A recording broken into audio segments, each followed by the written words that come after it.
3 দিন আগে এসপি অফিসে আসি।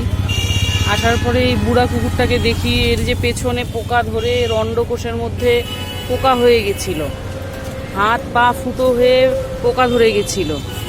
এবার আমার আগের দিন আসার কথা ছিল, কোনো কারণবশত ভগবান ওটাকে ডিলে করে পরের দিন আমাকে আসতে দিয়েছে, এই জন্য যেন আমি একে দেখতে পাই। পরে আমি দেখা মাত্র আমার কাছে ওষুধ ছিল না, আমি ওষুধ নিয়ে এসে ওকে আইভারমেকটিন ড্রপ দিয়ে দেই, আইভারমেকটিন ট্যাবলেট গুঁড়ো করে ওই পোকার জায়গায় দিয়ে দেই। তারপরে অ্যান্টিবায়োটিক কিনে এই যে বিস্কিটের মধ্যে এমন করে ভরে, বাবা ওঠ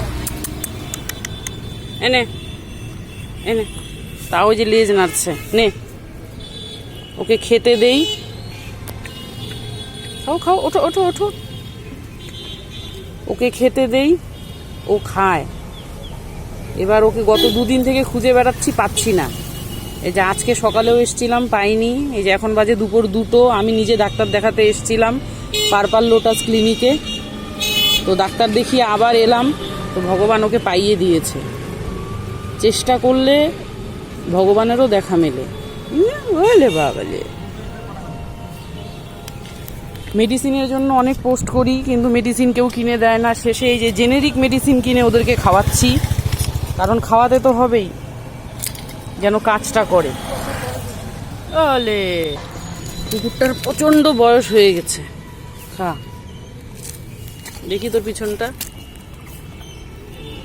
এই যেটা এখন পোকা নেই।